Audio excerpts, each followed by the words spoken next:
വെറുതെ ഇരുന്ന് ക്ഷീണിക്കുമ്പോൾ എന്തെങ്കിലും തട്ടിവിട്ട് പാർട്ടിയെ സജീവമാക്കി നിർത്തുക എന്നതാണ് കോഴിക്കോട് DCC പ്രസിഡന്റ് KC അബുവിന്റെ സ്ഥിരം പാർട്ടി പ്രവർത്തനം.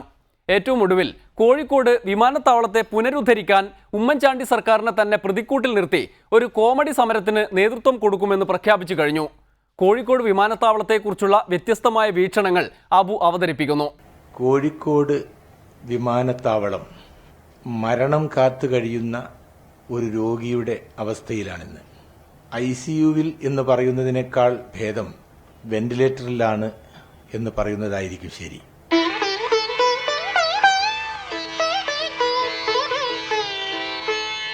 ഇപ്പോൾ നമ്മുടെ എയർപോർട്ടിന്റെ സ്ഥിതി, ഒരു ട്രൗസറിന്റെ തുന്നിക്കാനുള്ള തുണി കൊടുത്തുകൊണ്ട് ഒരു പാൻറ് തുന്നിത്തരാൻ പറഞ്ഞാൽ തുന്നാൻ സാധ്യമല്ല.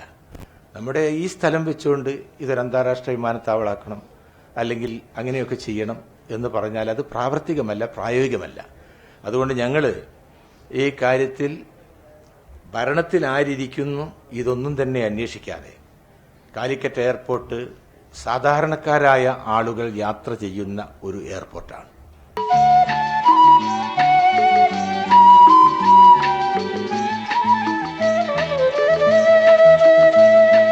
ഇപ്പോ ആൾക്കൂട്ടത്തിൽ തനിയെ എന്ന സിനിമയിൽ ബാലൻ കെ നായർ കിടക്കുന്നത് പോലെ കിടക്കുന്ന ഈ എയർപോർട്ടിന്റെ കാര്യത്തിൽ തീർച്ചയായും ഉചിതമായ നടപടികളുണ്ടാകും. ആവശ്യമായ സ്ഥലം എത്രയും പെട്ടെന്ന് വാങ്ങിക്കും. അതിന് കഴിയും എന്ന് പ്രതീക്ഷയുണ്ടില്ലെങ്കിൽ ഞങ്ങൾ ശക്തമായ പ്രക്ഷോഭത്തിലാണ്. വിമാനത്താവളത്തിന്റെ കാര്യം അങ്ങനെ. എന്നാൽ അത്യാധുനിക സൗകര്യങ്ങൾ ഉപയോഗിച്ച് ജനങ്ങളുമായി നിരന്തര സമ്പർക്കം നടത്തുന്ന കോഴിക്കോട് ജില്ലാ കളക്ടറെ മാറ്റണമെന്ന് വരെ ആവശ്യപ്പെട്ട KC അബുവിന് എന്ത് വിമാനത്താവളം? ഫേസ്ബുക്ക് ഉപയോഗിക്കുന്ന ഏർപ്പാടിനെതിരെ ഒരു കലക്ടറെ ഇങ്ങനെ കുഴപ്പത്തിലാക്കിയത് എന്തിനാണ്? KPCC യോഗത്തിൽ ഉന്നയിച്ച ആവശ്യത്തെ കോൺഗ്രസുകാർ തന്നെ തള്ളിക്കളഞ്ഞില്ലേ? അങ്ങനെയല്ല. അതൊന്നും ഇവിടെ ഒന്നത്തെ ഞങ്ങളെ KPCC നിർവാഹക സമിതി നിങ്ങൾക്കറിയാം. പാർട്ടിയുടെ നിർവാഹക സമിതി യോഗം അടച്ചിട്ട മുറിയിൽ മാധ്യമ സുഹൃത്തുക്കളെ ഒരാളെപ്പോലും പങ്കെടുപ്പിക്കാതെ സ്വാഗതം പറയുന്ന സമയത്ത് മാത്രം ഒരു ഫോട്ടോ എടുക്കാൻ വേണ്ടി മാത്രം ദൃശ്യമാധ്യമങ്ങളെ അനുവദിച്ചുകൊണ്ട് വളരെ സ്വകാര്യതയിൽ നടക്കുന്ന യോഗമാണ് പാർട്ടി മീറ്റിംഗുകൾ.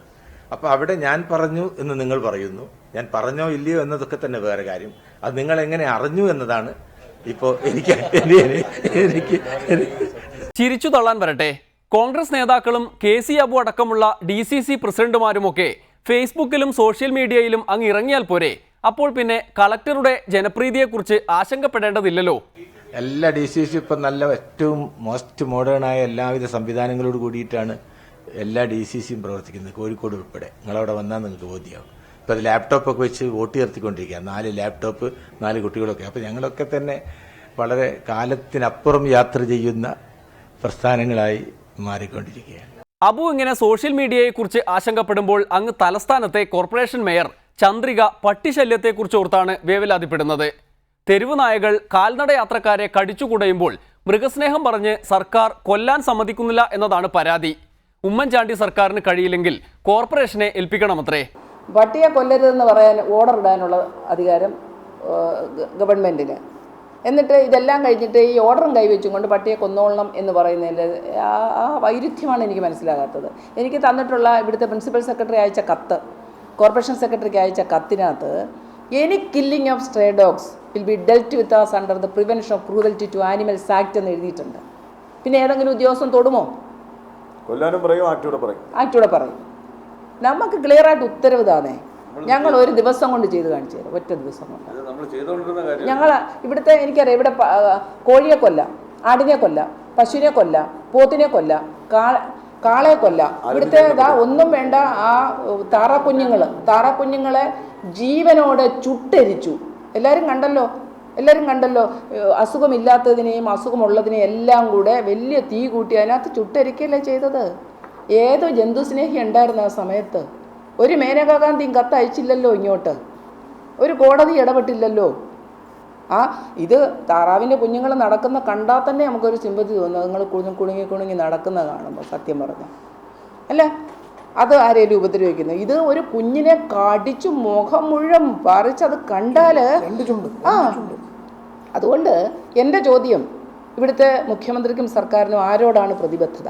ഇവിടുത്തെ ജനങ്ങളോടാണോ അതോ മേനകാ ഗാന്ധിയോടാണോ?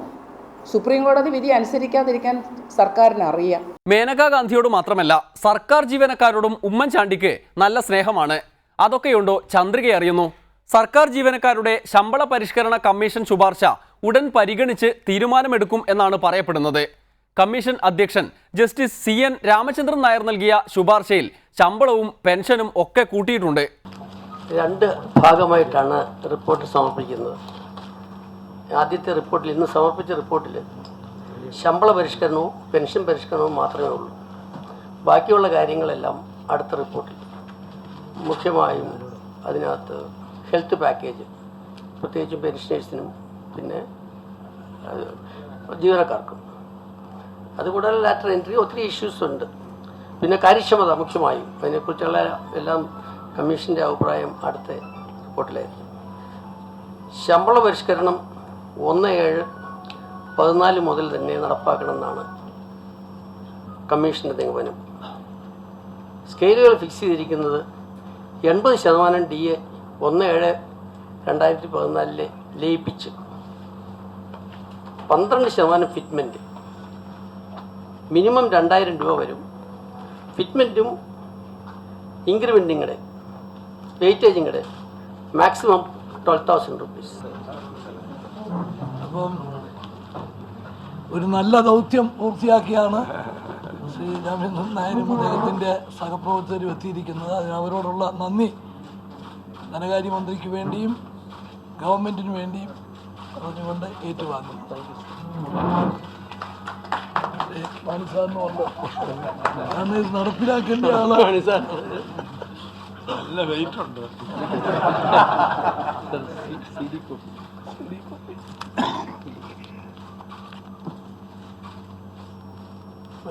ഒന്ന് വിശദീകരിക്കുന്നുണ്ട്. ഞങ്ങൾ പരിശോധിച്ച് ഏറ്റവും വേഗത്തിലൊരു തീരുമാനം ഉണ്ടാകും.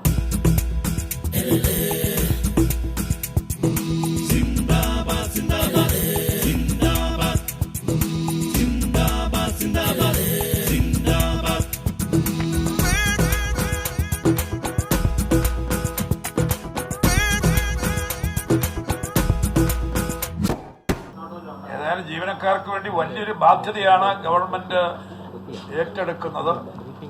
ഗവൺമെന്റിന്റെ പരിമിതമായ സാമ്പത്തിക കഴിവുകൾക്കുള്ളിൽ നിന്നുകൊണ്ടും ജീവനക്കാർക്ക് വേണ്ടി വലിയ ഒരു ത്യാഗമാണ് ഗവൺമെന്റിന്റെ ഭാഗത്തു നിന്നുണ്ടാകുന്നത്.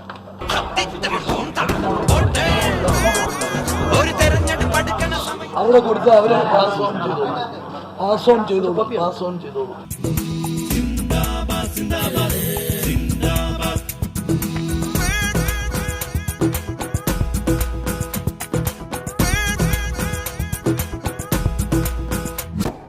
നിയമസഭാ തെരഞ്ഞെടുപ്പ് എടുക്കാൻ ഇനി കാലം അധികമില്ലല്ലോ.